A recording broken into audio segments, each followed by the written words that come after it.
This is quite clearly an organized and direct plan to take people who are partisan over independent, who are provocateurs over the experienced, and who are often people who've directly said they oppose the government, rule of law, and the agencies they would be a part of, to now take them over.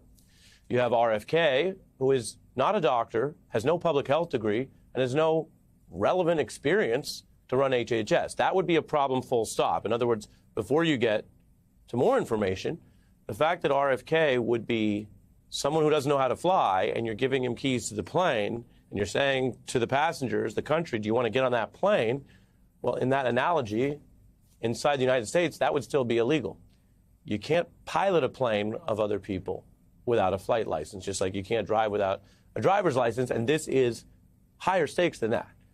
So he doesn't have that experience, and that's before you get to all his conspiracy theories, his discredited and disproven materials, things he has said that he's been rebuked by doctors and public health experts for because it has misled people, sometimes to very deleterious effects. Or another pick that Republicans, Wall Street Journal, and others are saying they now oppose. They say it's a bad idea, but it's exactly what Trump has been promising for the last several months on the campaign trail, partisan vengeance. So when Donald Trump tapped a MAGA partisan vengeance warrior in Matt Gaetz to be attorney general, that's exactly what Trump campaigned on. That much is clear. Or a Fox News host at the Pentagon, or a conspiracy theorist to oversee intelligence. These are individuals, some of them who probably wouldn't get a security clearance if they applied for these jobs in the normal course, but they are being rammed in by Donald Trump, and he is daring Republicans, the rest of the country, to push back. Republican Speaker Mike Johnson basically saying he'll try to muscle Gaetz through, that the House should not even release evidence, information that the House up to this point had said was important. In other words, it's self-canceling its own process because it's not some random external process or journalism or anything else. This is a report the House was preparing under Republican rule about its own members' ethics and alleged misconduct and drug allegations. Republicans fighting each other now over this detail over Trump's AG pick. But, you know, these confirmation hearings, they are fairly comprehensive in terms of the vetting process that nominees go. Well, it's my understanding that is not supposed to go public. So if it's not supposed to under the rules, it shouldn't go public. So you want to see it? Absolutely. That's an early debate that is, of course, entirely of Donald Trump's own making, because he picked someone who had these outstanding ethics issues. Again, just like RFK doesn't have much medical experience here, Matt Gaetz, who is a lawyer, hasn't tried cases as a prosecutor, let alone a senior prosecutor, let alone a deputy attorney general or anything to that degree. Now he would run the whole place with no DOJ experience if he gets in. So why do you want someone for that post? Obviously, it's not the experience. Obviously, it's not their representations about being independent or nonpartisan. Quite the opposite. That he would do what even many hardcore loyalist MAGA Republican lawyers wouldn't in the past do for Trump. When people followed the rules, even though they were arch conservatives, MAGA supporters, politically supportive of Donald Trump in every public possible way, but when they followed the rules, there are rules on recusal at the DOJ because of the powers involved. The Justice Department prosecutes cases that can result in capital punishment. If you have a conflict of interest with someone who could be executed by the government, we have very strict rules about that. That's in everyone's public interest. Again, it's not a left or right thing.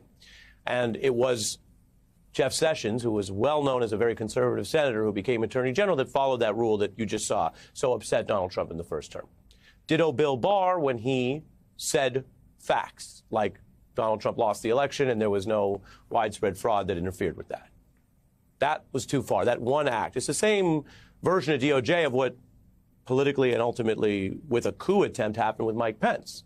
That saying the words about what's true after 4 years of service was enough to have him more than attacked by Donald Trump, but his life quite physically threatened by Trump's fans. So that's the history. Again, not about policy or left and right, but just about whether you would go as far as a would-be autocrat wanted. And if you do that even one time, you're out.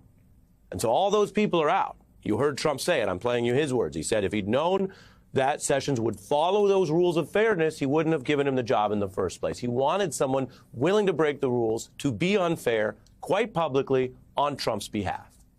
Then take it up to intelligence, the DNI, Tulsi Gabbard.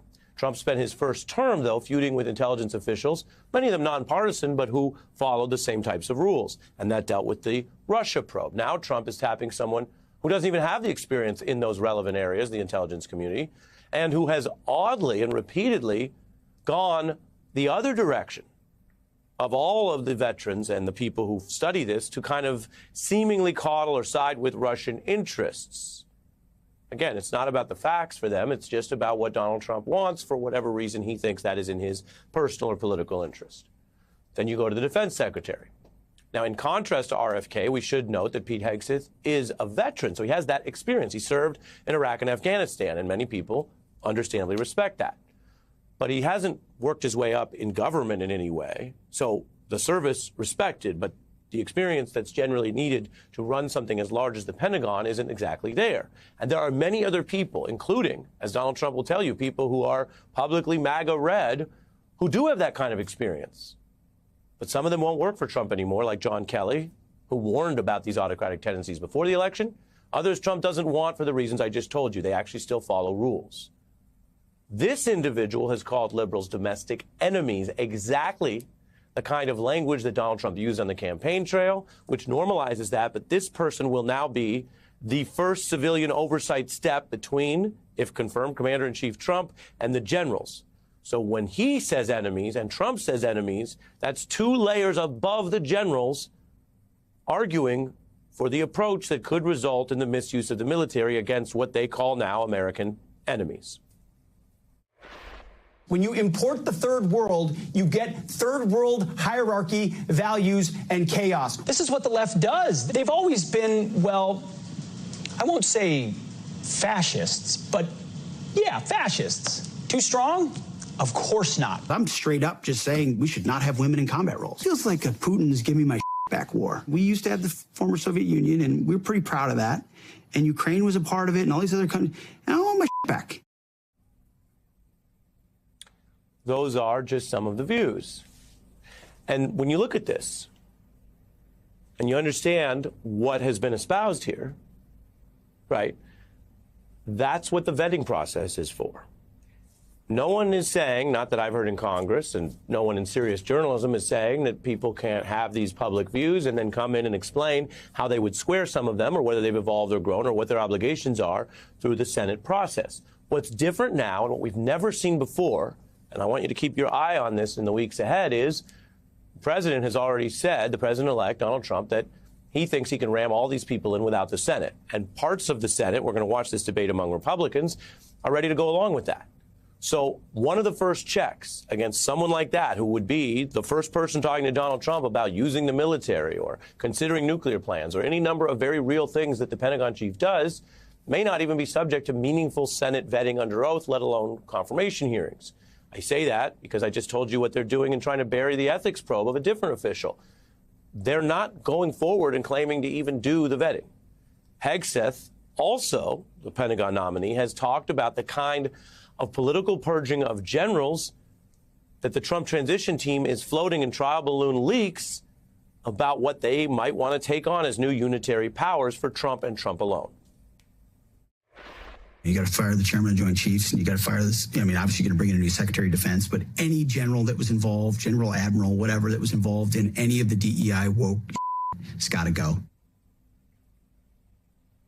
The point here isn't whether they disagree with generals about certain things. He's talking about his allegation that they're too, quote, woke. The point is actually much deeper than that. This is someone who's on record publicly saying he wants to do that thing, purge the generals. Trump wants to do that thing, purge the generals. Conservative, long-standing generals from the first term said they heard Trump talk about that he wanted autocratic generals. This is all happening.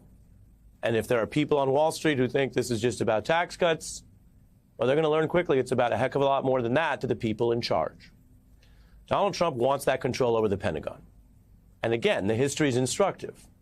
When he had a different Secretary of Defense, Mark Esper, who spoke out about how Trump wanted to misuse troops, which, again, in any society, the first point of abuse is usually the use of force. That's by the military or the police forces. General Milley warned that Trump was the most dangerous person to this country and a, quote, fascist to the core. He told Bob Woodward that as a kind of pre-election warning. Esper and Trump's chief of staff, Kelly, who I mentioned, have been very clear about that. And so before you listen to this, keep in mind, this is no longer campaign rhetoric. We had an election. The people voted. Hillary Clinton got a larger share of the total vote, a larger margin in 16 than Trump has right now. But he got about a 2-point margin, and he won through the swing states. So he is the president-elect lawfully. So put the politics to the side if that's how some people have heard it, and understand these were warnings about substance, about governance, about what the next 4 years could be like. And they were clear warnings of what we're seeing this week. That Donald Trump, of sound mind and body as a public official, literally called for getting Hitler-style generals. He is now president-elect of the United States.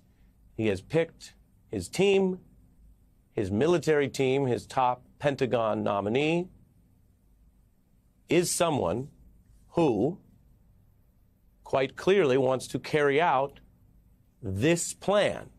Purge the generals, get rid of the ones you disagree with, put in the loyalists, so you start there with that type of power. It's not a drill, and it's no longer something you can put in the prism of campaign politics.